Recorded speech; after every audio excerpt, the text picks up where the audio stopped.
Okay, so we are on. Okay, I'd like to welcome everybody to today's webinar. My name is Beth Dickens, and I work for Blue Hill Heritage Trust. I am filling in for Lander, who is our education coordinator, and she is on a much-deserved vacation this week. So bear with me as I try to fill big shoes that she inevitably wears every single time she does this with Jake. This is our 21st webinar, if I got my numbers correct, in our Friends in the Field series. And it's a collaboration between Blue Hill Heritage Trust and Island Heritage Trust, and it began this spring because of a wide array of situations that we are all very well aware of. Some of you, I've watched some of you as you were joining us just a few minutes ago, and I recognize a lot of names, but I don't recognize everyone. So if people want to put in the chat box where they are participating from, that would be great. We'd love to know what towns you're watching from or what states you're watching from, because I know that occasionally we get people that, come in from far away. If anyone has joined us before or has signed up for a presentation that they missed, I want to let everyone know that all of our webinars are available on our website. You can find them under our educational resources page. That's the Blue Hill Heritage Trust website, and you will be able to find all of the previous webinars there. And on that note, I do want to mention that we are recording today's webinar as well. So give us a couple of days time and we will make sure that that is also up online for you in case you have to leave for some reason or want to come back and get some information that you may have missed. Blue Hill Heritage Trust and the Island Heritage Trust are both land conservation organizations. The Blue Hill Heritage Trust serves the mainland area of the greater Blue Hill Peninsula, whereas Island Heritage Trust serves the Deer Isle Stonington area. And I am joined today by Jake McCarty, who is the office manager and the volunteer coordinator at BHHT. Thank you, Jake. And I would like to take a moment to thank the Blue Hill Heritage Trust and Island Heritage Trust donors and supporters who are joining us today. Because of your donations, you help to make free programming like this possible. And if you're joining us and you are not a supporter or donor of either one of the trusts, but have enjoyed our trail systems or have enjoyed some of our free programming, we obviously do encourage you to go to one or both of our websites to consider supporting us so that we can continue to do this in the future. I'm going to pass it off to Jake for just a short period of time before I introduce our speaker. He's got some technology housekeeping that he wants to go over, and then I'll be right back. Thanks, Beth. Hi, everybody. I'm Jake, tuning in from IHT, and there's just a couple of features that I want to point out to you for today. Most of you are probably familiar, but just in case there's any first-time viewers, at the bottom center of your screen, there should be a chat box. And a lot of you are already, interacting with us on the chat box and letting us know where you're tuning in from. So we're glad you're here. We will designate a specific, end of the presentation time for questions. But if you want to ask your question throughout the presentation, feel free to drop it in the chat box. Beth is going to monitor the raise your hand feature, which is at the bottom of your screen. There should be a little hand icon, and you can click that. And then we should be able to coordinate you. I think with your audio, you can ask Johnny your question directly. And then other than that, feel free to, ask questions in the chat box or make comments, and Beth and I at the end will kind of comb through them and make sure we get everything the best that we can. And with that, I'll hand it back over to Beth for the formal introduction for our wonderful presenter. Excellent, thank you. So just wanted to point out here that it looks like we've got participants from as far away as Pennsylvania and Vermont, out of state. And then it looks like we've got people from Freeport and Augusta who are obviously not within our county. So welcome to everybody from far away, and from those people who are right around the corner. I see several of you as well. So I can't think of a better month to talk about spiders than October. It's kind of pre-Halloween season, and we love to think about all the things that might make us jump a little. And I'm guessing that some of you are in the same boat as me. I happen to think spiders are beautiful and amazing as long as I don't have to touch them. I get a little bit squeamish when I have to carry them outside, but I love to learn about them. So I'm very excited to be here. I do not expect our guest speaker to be able to break my neuroses of touching little teeny tiny spiders, but maybe, who knows, there's hope. But I would like to introduce our speaker. Her name is, whoops, I lost your last name. Oh my goodness. Donne, oh, tell me your last name again. Sinderson. Okay, thank you very much. And she is a hobbyist and lover of all things of natural sciences. She's a Maine master naturalist and a lover of spiders. And so she is here to, introduce us to some things that hopefully we've never heard before, and maybe make us more comfortable with bringing these little guys outside when we find them inside where they shouldn't be. So take it away, Donne. Hi, everybody. I'm going to switch over to my Keynote file here, so bear with me here.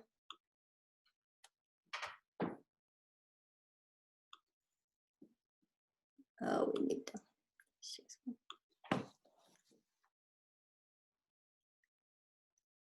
Host disabled attendee screen sharing. Not a problem. So Beth, I think if you click on participants and you go to the panelists to the right, or if you click on it, on Donnie's name, it should give you the option to give her permission to share her screen.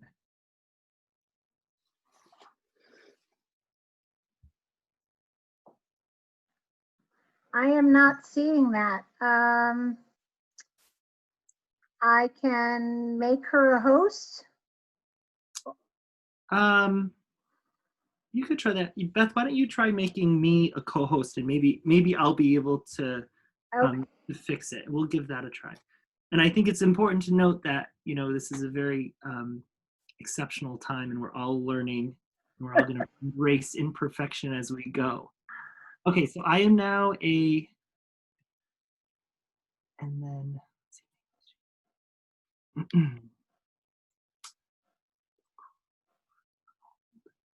let's see. I wonder if,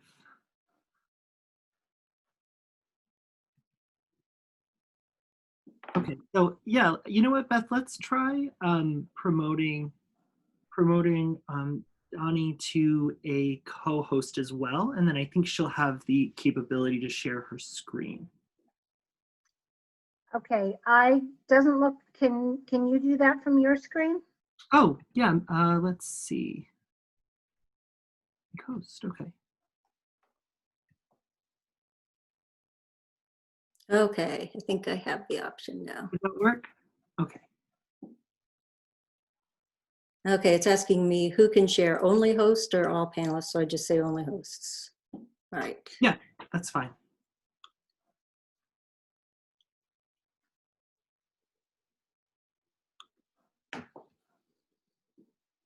It's not going anywhere. Sorry, guys. Maybe try all panelists. Oh, wait, here we go. Got it. There we go. All right. Yay. Let me make it big so you all can see. All right. So let's see, and I want to get a pointer.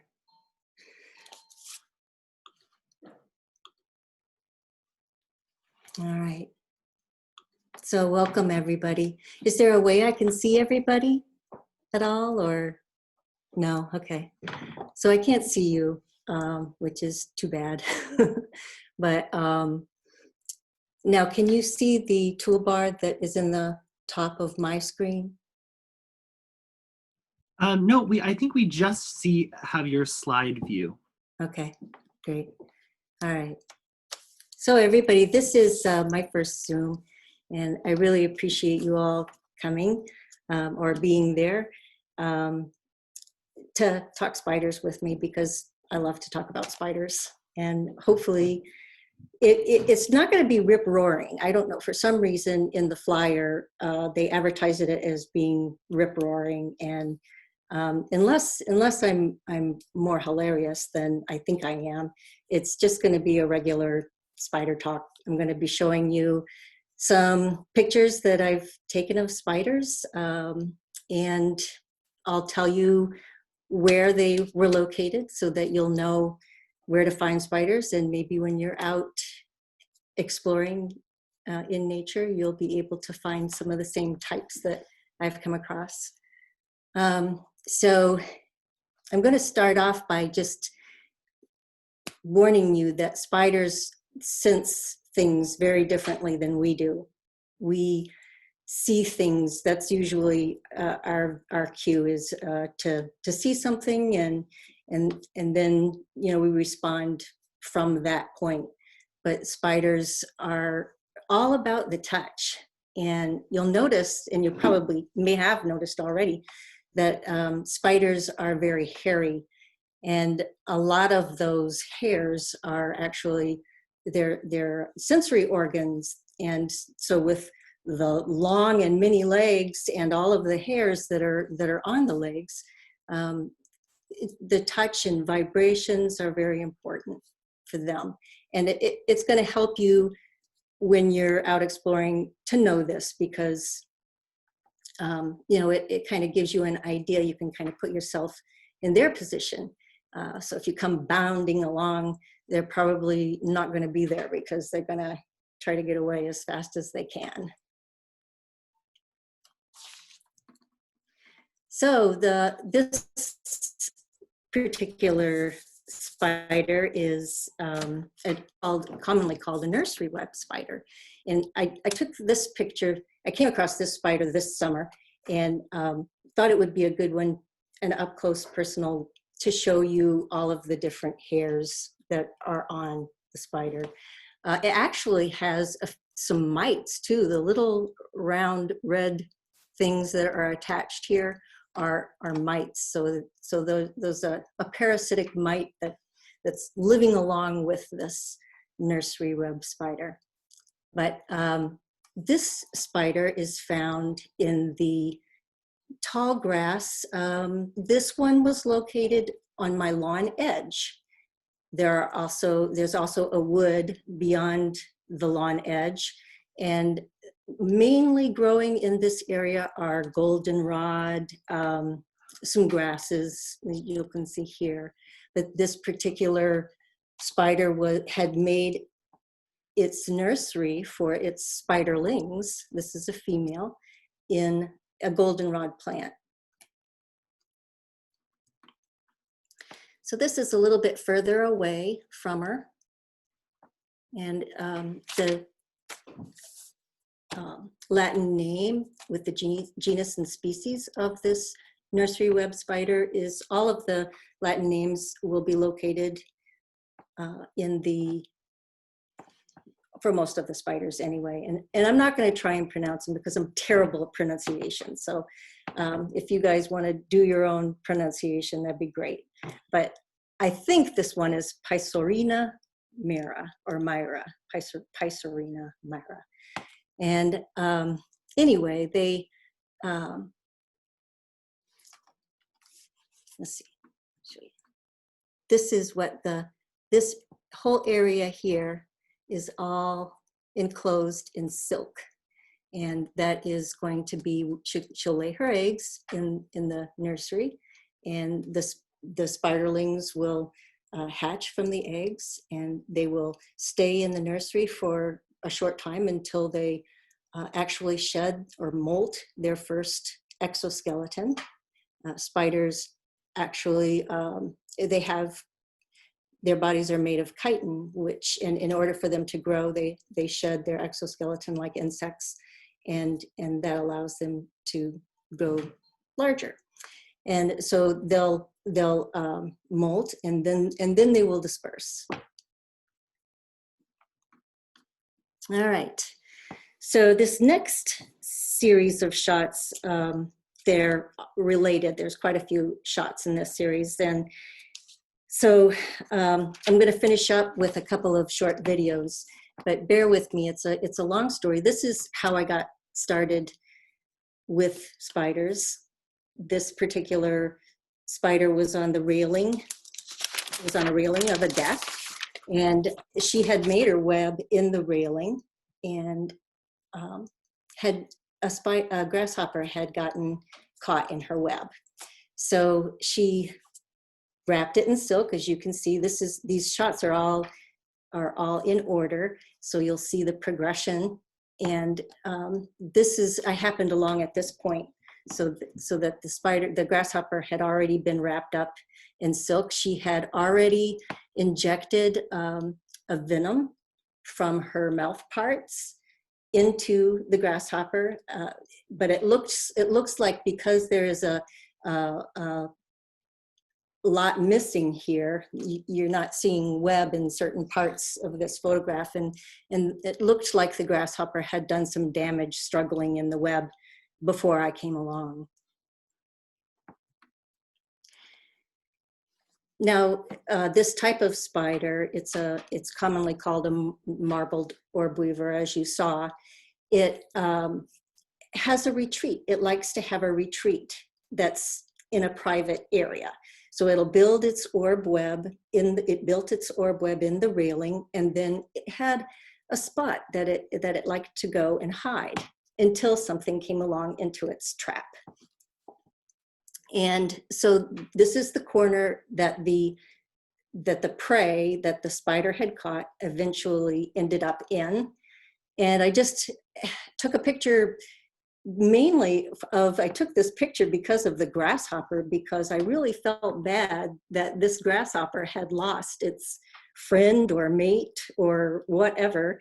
I was feeling pretty sorry for it, and surprised that it was still around, considering that, its friend had gotten caught. So I'm going to just kind of go along without saying a whole lot, maybe just inject a few things, because the pictures kind of speak for themselves. They're not great pictures, but they do tell the story.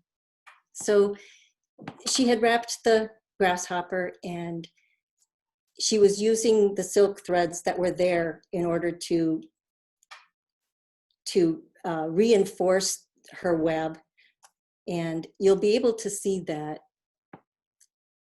she has a number of different threads attached to the grasshopper. And she's going up to the top portion of the web, and she's reinforcing the silk here in these heavier areas. You can see it looks like she's bringing 3 different threads of silk together here in order to make it sturdier.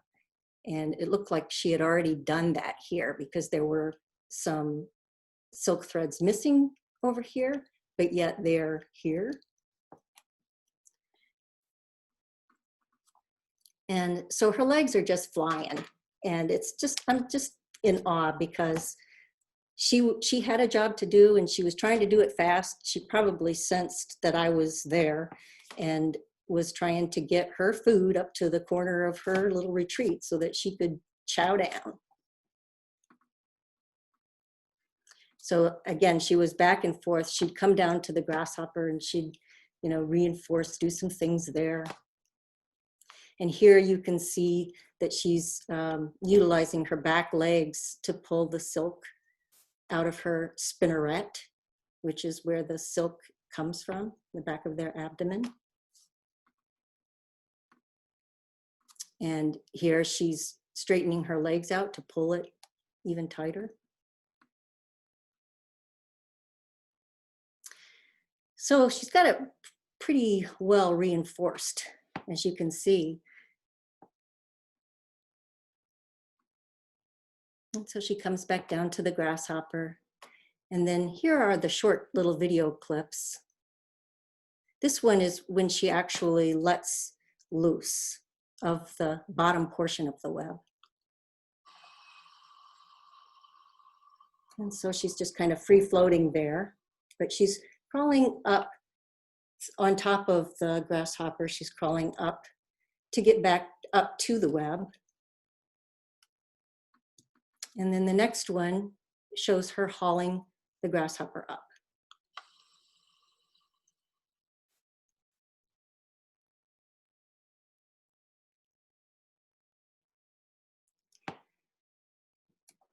So I was pretty well hooked at that point and wanted to know a lot more. And so I started learning about spiders. This is an overall, it's a fairly simple classification of how spiders relate to some of the other things that are in our animal kingdom. The spiders are in the same phylum as insects, Arthropoda, but they separate when it comes to body parts. Insects have 3 body parts. They have a head, a thorax, and an abdomen. Spiders have 2 body parts. They have the cephalothorax and then the abdomen. Also, the mouth parts are, they also are part of the separation between the insects. And then the class is with the mites, ticks, scorpions, as you can see, those things that have 4 sets of legs. But the true spiders, they're also the harvestmen, as you can see in the upper right.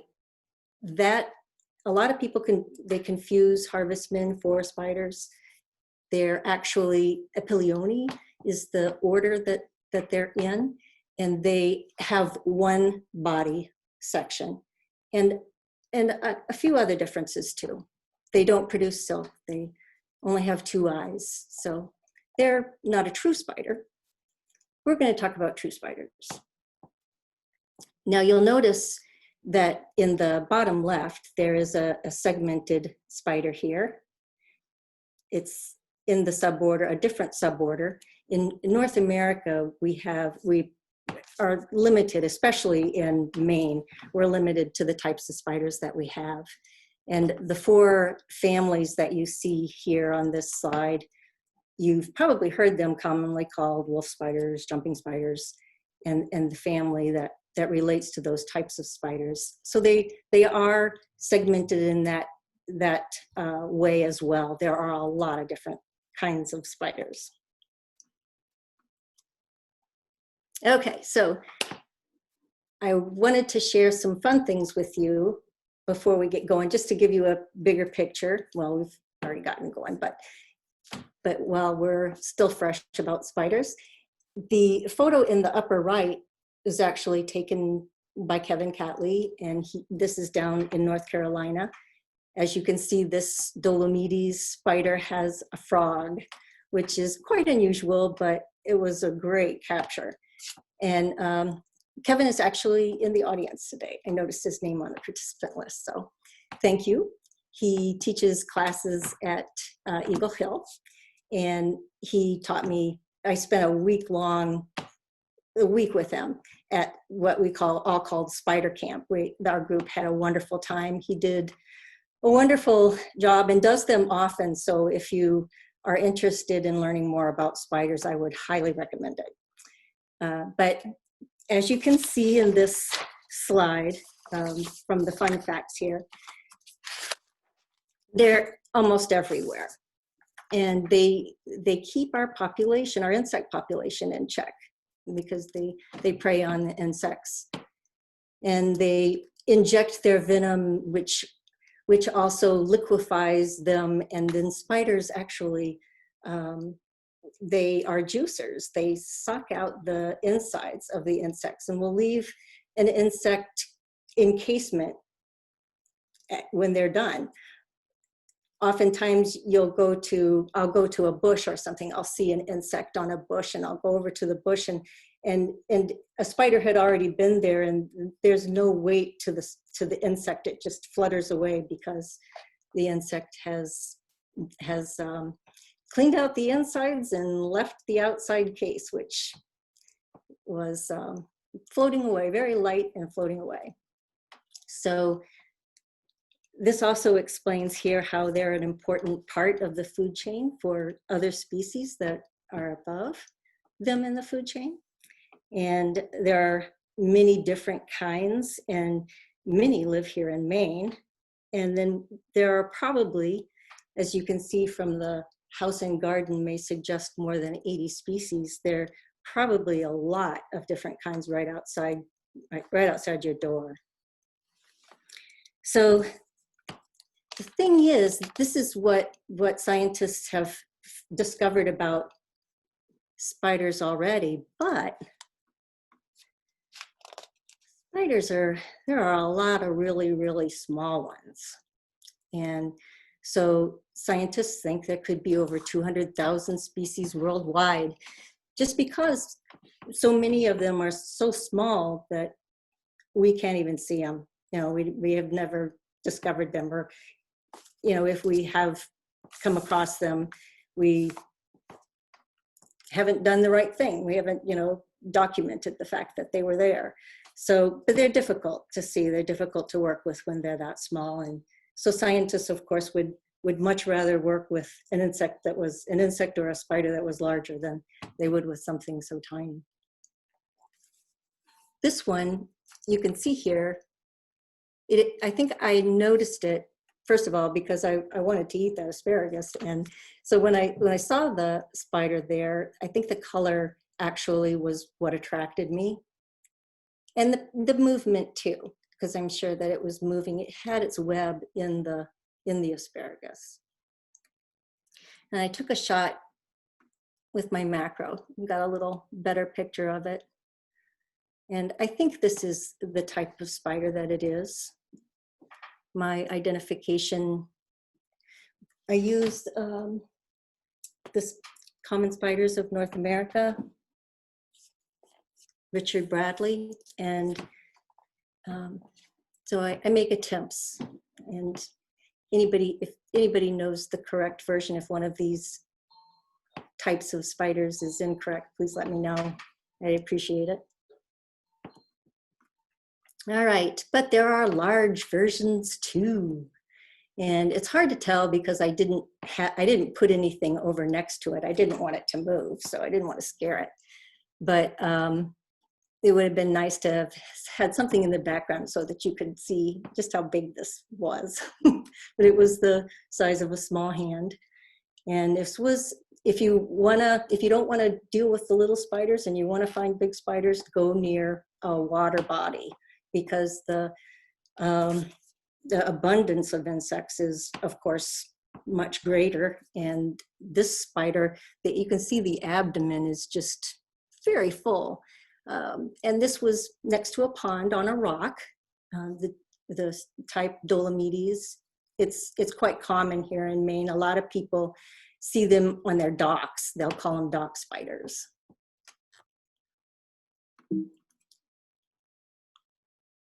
Oops, sure, okay. All right, here's another Dolomites that we actually gathered at, we were looking for aquatic insects and found this Dolomites in one of the small ponds at Fields Pond Audubon Center. So that was right here well, it's actually in Holden. And then this one here on the bottom right was found on a fence post at Center Drive School here in Orrington. And as you can see, they're not only when you go out into nature, there not only are a lot of different habitats that spiders are found in. They're found in every habitat, but you can also consider the different zones in that particular habitat, and you can often see, you know, within a couple of steps, you can see 4 or 5 different types of spiders if you look in the right places. You know, you can see them under the leaves or on the bark of trees, et cetera, so on. They're just everywhere.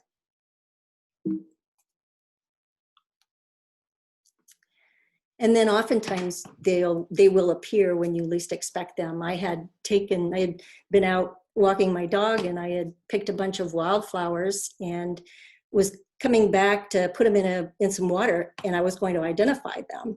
So they were on my desk, sitting on my desk, and I was sitting there noting the different kinds and looking in my Newcomb's wildflower book, you know, what type of flower it was. And the spider just comes down, it just drops down from the spider with its silk. And it did eventually, I think it landed on my desk, but I put it back on the flower and it stayed there, and I got this shot.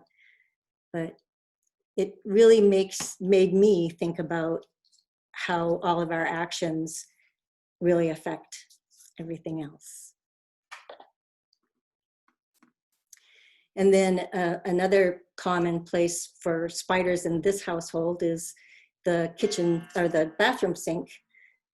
We have a little nightlight there, and it attracts all of these little tiny flying gnats or fruit flies. And so it's a great place for ground spiders like this Parsons spider to hang out, because it can get its food by hanging out at the nightlight in the summertime. They actually call this a Parsons spider because of the marking on its abdomen. In the old days, Parsons used to wear ties that were similar to this marking. All right, I hate this picture because it's a dissected spider, but I've been talking about different parts of the spider, and I thought I should probably let you in on some of the things. I know a lot of people in the audience probably know a lot about spiders, but for those that don't, this kind of gives you a general idea of some of the different parts. So let me move okay.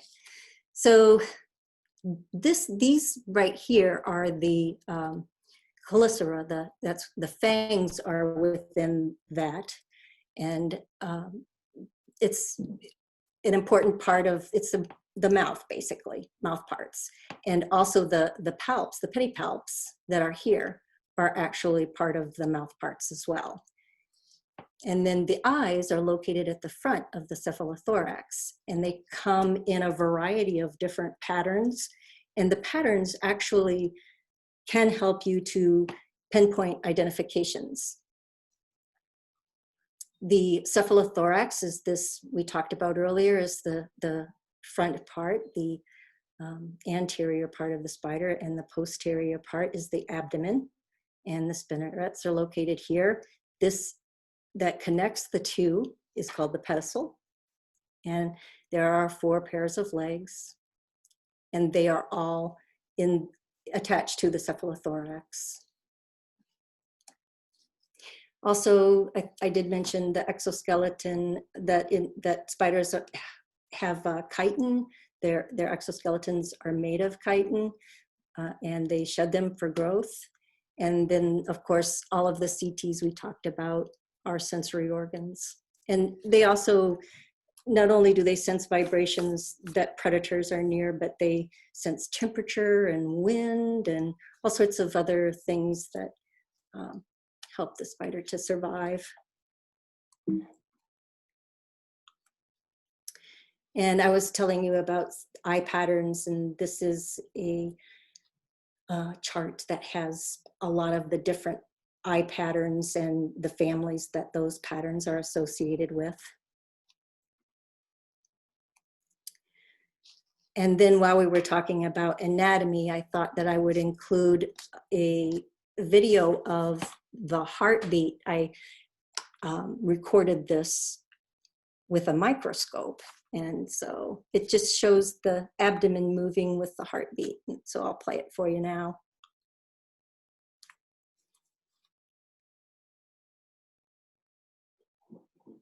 It makes you think about spiders in a little different way when you realize that they, have a heartbeat, instead of just squishing them with your foot when you see them on the ground. Maybe take them outdoors with a piece of paper or something. Anyway, so the spinnerets, they not only, they don't just release one type of silk. They have a lot of different spigots and a lot of different types of silk. This is a close-up of how they work. This is an actual, and this is an artist rendition. And then I've listed for you some uses of silk. That's the spiders. I'm not going to read them all off because you guys can read, but the silk comes in quite handy for the spider. And the silk has also come in quite handy for us human beings as well. It's given us great ideas. And a web like this, an orb web, actually contains 4 different kinds of silk. You can see the spider here. All right, so the next bunch of slides are going to be different types of spiders, and I'll try and include where I find them so that you can look for these types. That this one and the next one are probably the most common spiders that I see. They are everywhere. They like to build dome-shaped webs in bushes. So in my bushes around the foundation of my house, they're all over the place. And this is another type that does the same sort of web. It's a bull and doily spider, and they call it a bull and doily spider because of the web shape, which is here. So there's actually, the spider actually stays down in this part of the web and catches its prey in this part. So there, if you go into a field, a blueberry field that has some maybe meadowsweet or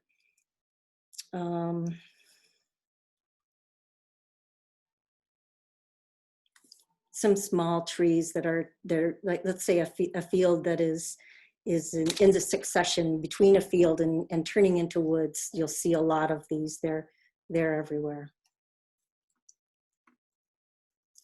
Okay, now this is a jumping spider, and these little spiders can happen along most anywhere. This one happened to be on the side of my house when I noticed it, and then it jumped down onto the propane tank. So I went over, and actually in this shot, it is planting its silk with its spinneret. So you can see how the abdomen is tilted.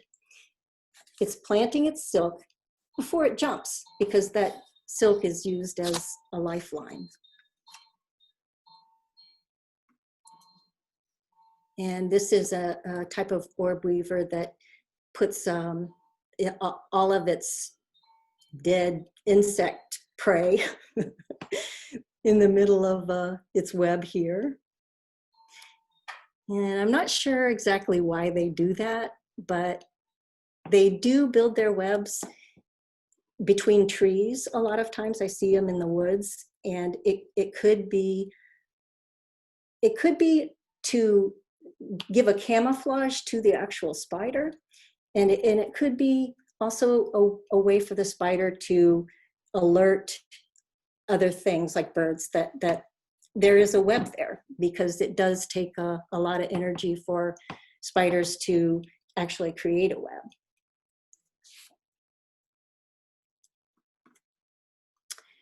And this is what a lot of people call grass spiders. You'll see these a lot of times on a misty morning if you go out right on your lawn, even where you mow.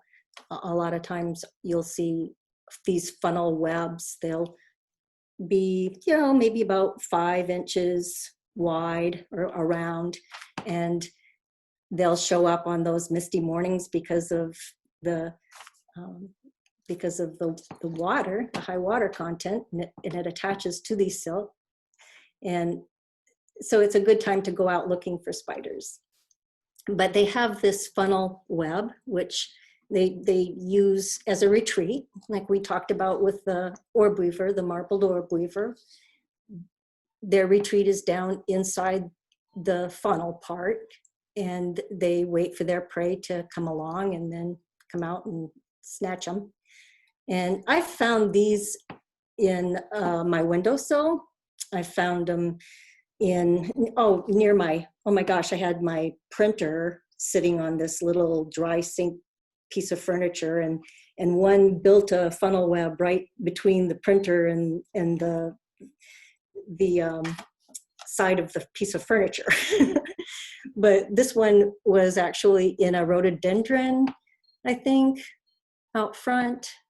I see some moss here, so I'm not seeing my rhododendron, but I did have one in my rhododendron out front. They make their webs all over the place, and even in grass, like I mentioned before. And you can see here that this one has circular eyes, which is pretty cool. We were looking at the eye patterns earlier, and that one is significant for that type. You can find spiders in your mailbox. I pulled out a longish letter, and it must have made its web and actually had an egg casing in its web. And when I pulled out the piece of mail, I pulled out the spider with its egg case. So you just never know where you're going to find spiders. But this particular one, when I read up about it, there are different morphs. I just thought this color was so beautiful. And when I was looking through the book, I didn't see this particular color. And eventually I figured it out. They had, in the book, they had showcased a different morph. And so this color was just so beautiful, and it is one of the least common morphs. So I felt pretty lucky to have pulled it out of my mailbox. I ended up, I didn't want to harm it, so I ended up tried to put it onto a bush out back, and I went out a little later on and it was gone. So I'm not sure if it survived or not, but it was pretty cool. This is one of the other morphs, just with the red and the white. And then this is the third morph, which is kind of a greenish white, but it's all white.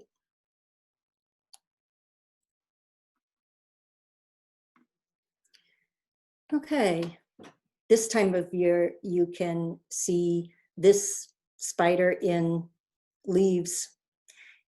It's a Cul-De-Sac Spider.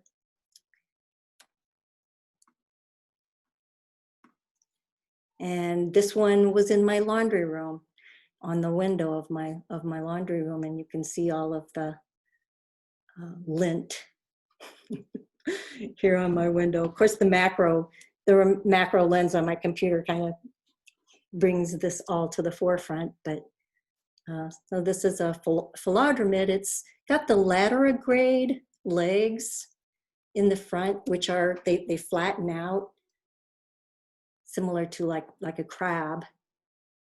And they're a pretty flat spider. And this is another type of Philodromid. This is a rufous because of the coloration. And then I showed you this one earlier. This is the one that was at Center Drive School in Orrington. It was on a fence post, and it kind of shows you how they camouflage against things that they're on. They actually can, certain spiders can change colors.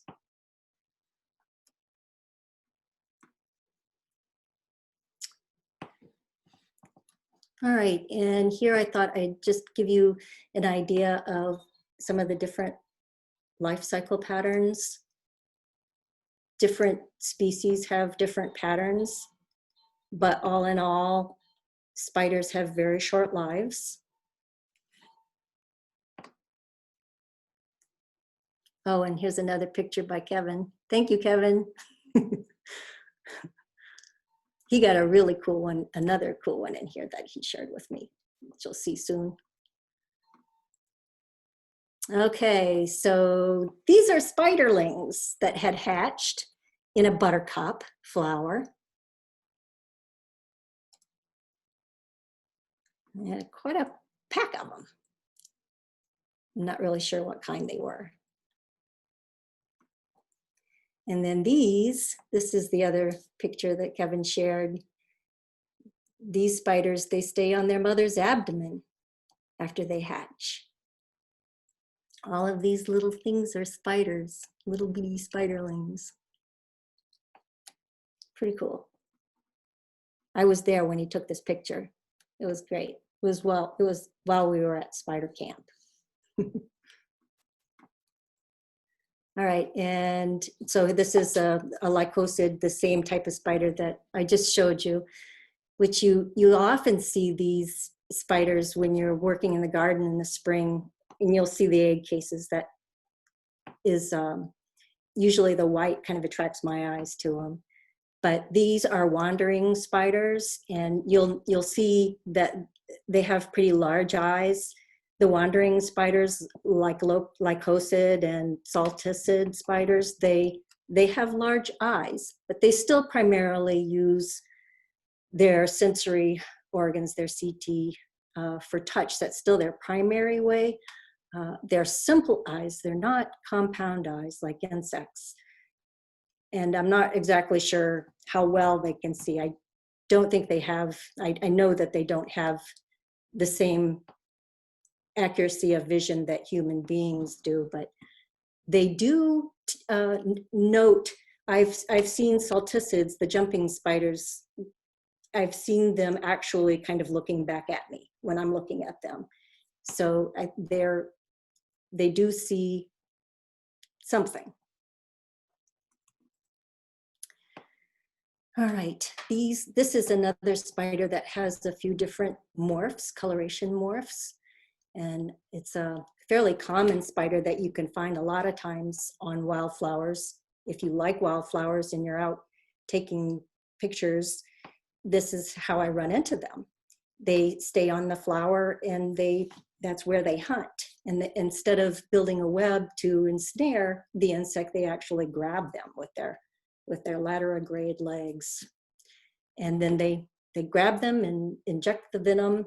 And again, they'll suck out the inside of the insect. The venom also has an enzyme that actually liquefies the inside of the insect.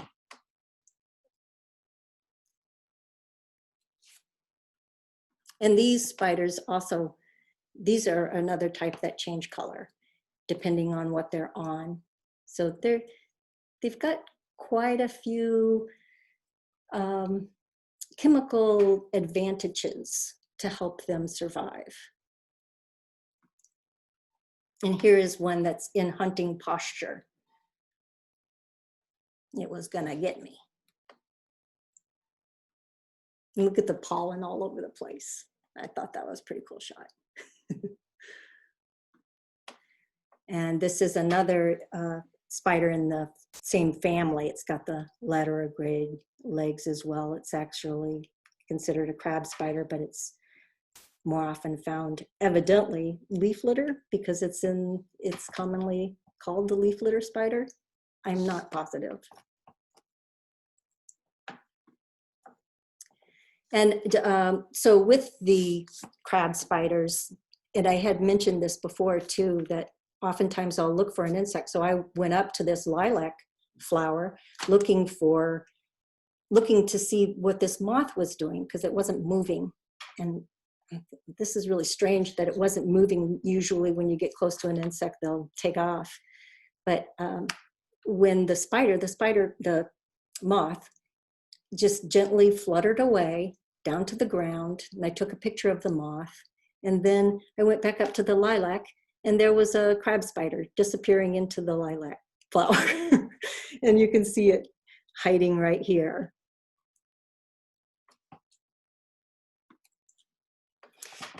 This is another orb weaver that has, it's got long jaws, long chelicera. And you can actually see the fangs here. But it's got a long body. It's found near water, but I have seen it in other places too. So look at a beautiful pattern on its abdomen.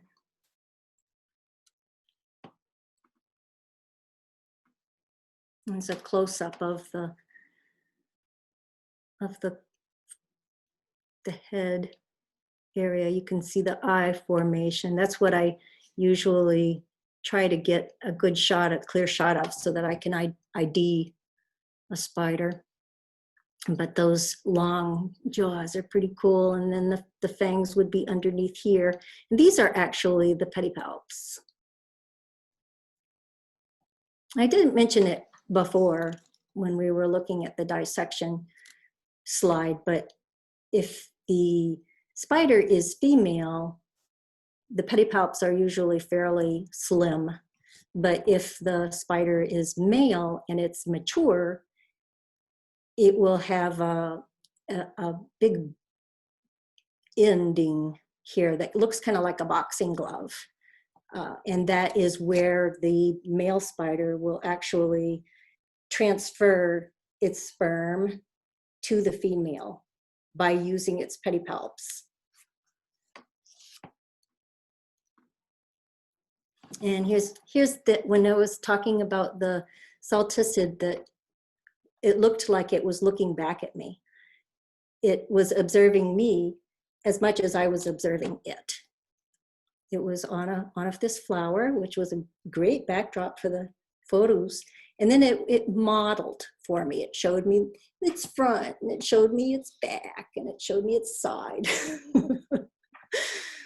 It was pretty fascinating, but they are very alert, and they seem to acknowledge your presence when you come across them. I've had them, they often will get on me, and I used to brush spiders away before I got to know them a little better, and now I was telling Jacob that I actually, let them, I watch them and observe what they do, and I've seen some really cool things. But jumping spiders will become your buddy for a while if you let it. And you have to be careful though, because you can squish them easily. And they'll show up most anywhere. I was drinking something in a mug, and this is the handle of the mug. So this one particular spider had a big cephalothorax and a small abdomen, but it is a jumping spider. And a lot of the jumping spiders have that smaller abdomen. And this is a zebra jumper, as you can see by the coloration, why it has its common name.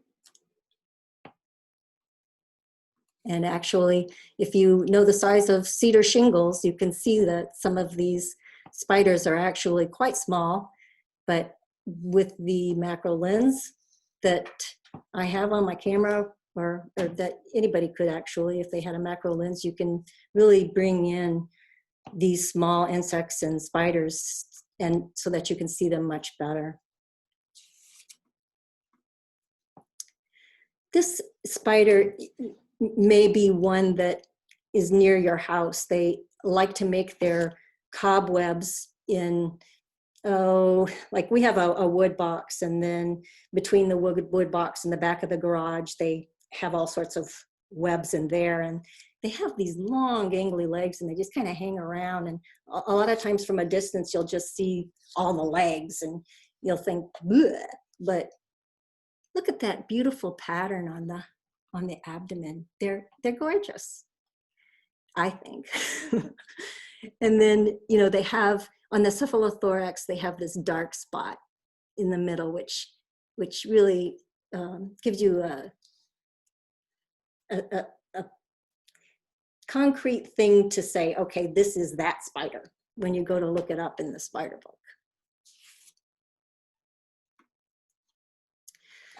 And this spider, I actually collected her. It's what they call a common house spider. This plastic here is a peanut jar. You know, roasted peanut, one of those bigger jars, fat. And so I put her in here with some other things, some sticks and, you know, leaves and so forth, as you can see here. I put it at the bottom of the jar, and she built a web, and she put all of this stuff up in her web. She brought it up and put it there for camouflage, because then she made an egg sac, which is right here. And so because she was in a container, I fed her, and she liked caterpillars. They were quite tasty. She'd run right over. And another good way to observe spiders is to carry along a little jar. I actually have one here so you can see it for size, but there's a little jar like that, or a petri dish like this for some of the larger spiders. And it's, if you just want to collect them and just look at them up close, you can, you know, get a hand lens to see them a little better. But some of them are good size. These orb weavers have these great big abdomens that draw your attention. They do mine anyway. And those, look at those striped legs. I mean, how do they survive? You'd think that birds would eat them right up, because they're just so noticeable. There are a lot of different morphs of these orb weavers.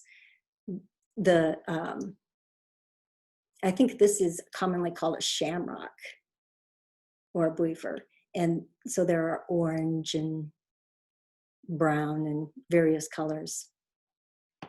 But they're around this time of year. This is maybe a little late, but late summer usually. They're mature and out and about. A lot of times they'll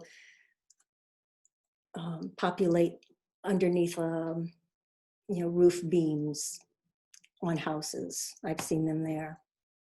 This one happened to be in a wooded area.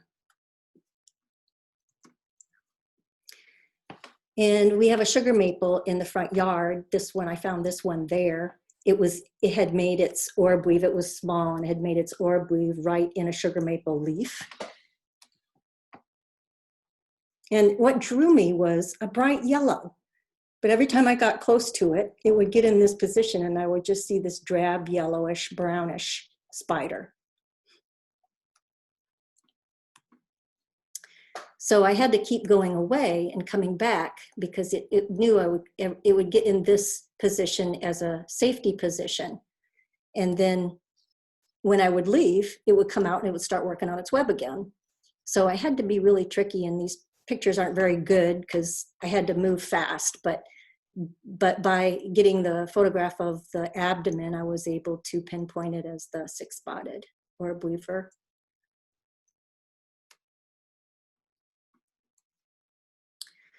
And then this one is probably the coolest spider that I've seen. And it was found right here in my yard on some flowers planted by the foundation. Star-bellied orb weaver. So from our anatomy, this is the abdomen with all these pointy projections.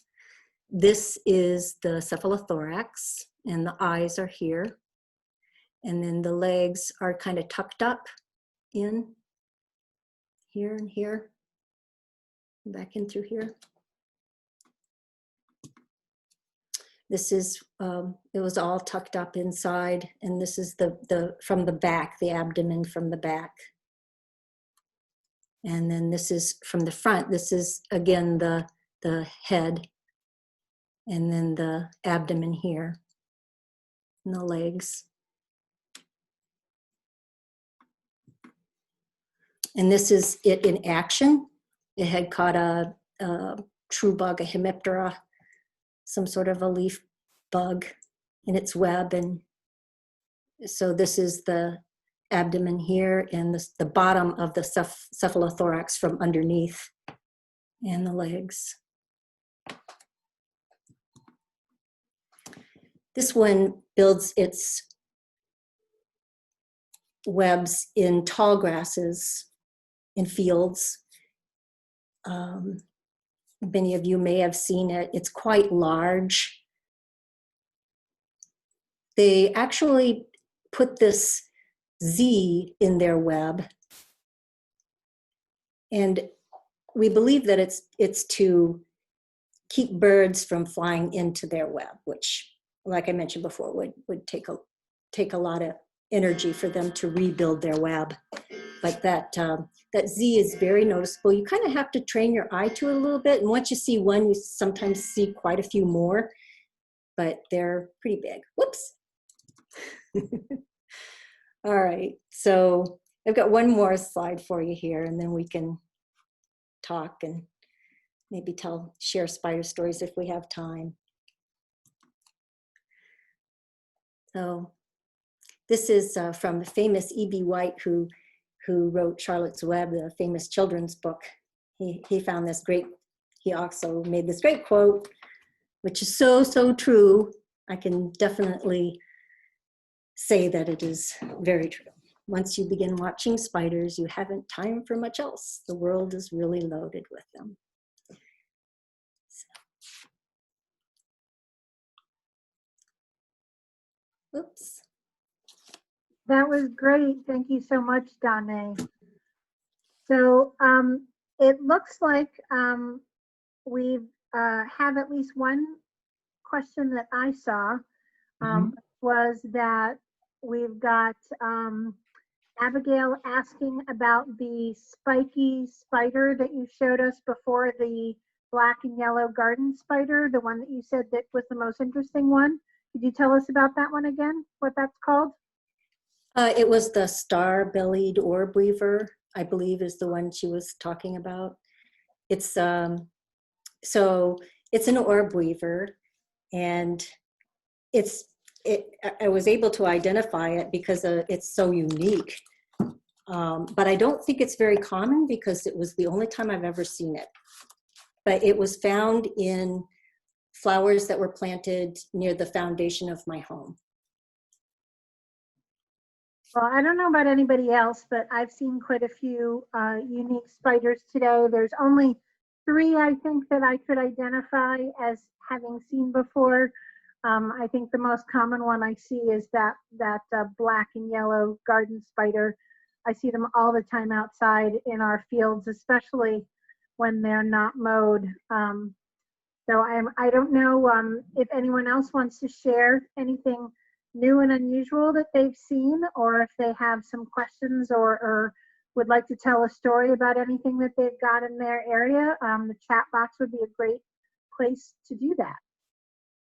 And I think that, Donne, I think that you are currently the host. So if you went to the participant list at the bottom, like left center of your screen, if you click that, I believe if you go to the attendee listing, you'll be able to see if someone raises their hand. I think it'll put them to the top of the list, at which point you should be able to give them permission to use their audio. That's okay. Linda Carmichael. Is raising her hand? Here we go. Okay. Go ahead, Linda. Linda, you're on mute. If you want to unmute yourself, you can ask Donne your question.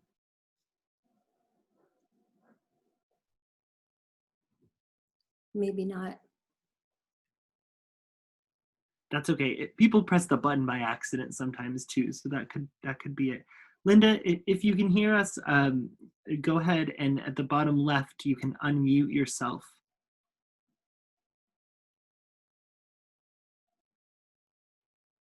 And while we're waiting for Linda to possibly unmute, it looks like we have a question that came from Carol in our audience, and she said, can you recommend a good reference book for spiders? Yes. So this is, it's an expensive book, but I believe it's out in paperback now. It's Common Spiders of North America. This is the cover. And it has these wonderful drawings that, that's pretty leggy. Let me get one that's not so leggy. When I first saw this book, it kind of freaked me out a little bit, but I have become very accustomed to it now. But Wow. so it's got some really great hand drawings that really have helped me to identify spiders. Excellent. So So Richard A. Bradley is the author, Carol. It's occurred to me that we might need to give Linda permission to unmute herself. So if we go back to her and if you click on her name, there might be the option to give her permission to unmute.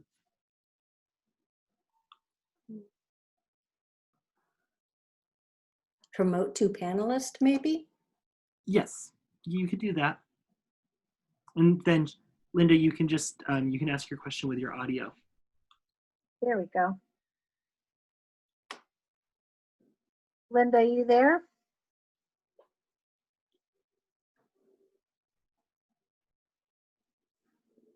Something might have happened, maybe lost power or something. Well, I guess it wouldn't show up. Linda, you're unmuted. If you would like to ask your question, you can go right ahead.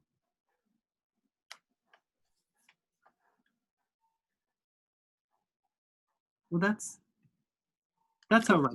Linda, you can always use the chat box, and either Beth or I can read your question out loud for you. I had a question, if you don't mind. I'm really interested in the venom that's, there's the venom that you spoke of that gets injected into the insect, and then it kind of liquidizes the inside, and then they juice it out. Is there any more, is there any further information? It's kind of gross and morbid, but that's fascinating. That's I think the biggest impact fact that I'm going to walk away with from today. No, it's quite common actually. Insects will, their mouth parts, insects are similar in that respect, that they will utilize they only have a sucking mouth part, and that's the only way that they can bring in nutrition. And so when they inject the venom, the enzymes liquefy the prey, and yeah. I know it is kind of gruesome, isn't it? But they just juice everything out and then leave the they're juicers. Who knew? They're juicers. See, they were with it way long time ago. Oh, they've been doing it for a long time. Yeah. Well, that is so great. We're just about 10 minutes past, so I wonder, Donne, if we could, if anybody has any questions that for some reason they weren't able to ask, if we could pass your contact info along to them, and they could maybe get in touch with you directly, if that would be all right. Sure. Yeah. Should I write it on chat, or how do you want me to? You can do whatever you feel comfortable with. I think that Beth will have the capability to include it in the follow-up email. And Beth, I'm happy to team up with you tomorrow to make sure that that's set up correctly if you'd like. So we can do. Would like that. Okay, I'm happy to help. So we can do that. Also, and at that point, maybe we can reach out to you and follow up and see if there's any other info, maybe a link to that book or something that people would enjoy. But other than that, thank you so much for your time this afternoon. You're welcome. Thank you all for being here. It's been a pleasure. And I just kind of wish that there was a little bit of a response, but I understand that it's hard to do that. We'd probably go into hours if there had been a response. But definitely, and it's important to note that people are so thankful to have you in the teacher role of this. So it's really, people really look forward to it. So thank you so much for your time. And I'd like to compliment your photography with your macro lens. Was it macro lens? yes. It's incredible how close you can get to those little guys. Yeah, I used for a lot of the pictures, not all, but a 105 millimeter macro lens. It was, I'm trying to think of the name of the, well, it's a Canon photo, it's a Canon camera, but then the lens is a different name. But yeah, 105 millimeter would be what someone would need if they were interested in getting a lens to make small things bigger, to see them closer, all the details. Really, really great. And just so you know, Donne, a couple of people are giving you praise and thanks in the chat box. Thank you very much for the fascinating webinar. Thank you for the informative talk, and much praise to you. So thank you so much. And Beth, it was great to get to know you today, and I look forward to chatting with you more in the future. Definitely. I'd like to thank everyone for joining us tonight too. And I am assuming that most everyone who was a participant tonight heard about these events either through Facebook or through our e-news blasts. And I would just invite you to continue to look in those arenas for more of these talks coming up. We do have a few more scheduled, and we invite all of you to come. We haven't really run out of space on these webinars, or at least not for a long time. So we invite you all to join us, and hopefully we'll see you, or at least your names again. Thank you, Jacob and Beth, for allowing me to be here. Thanks. You're welcome. Our pleasure. Thank you so much. All right. Everyone have a good afternoon. Okay. Bye-bye.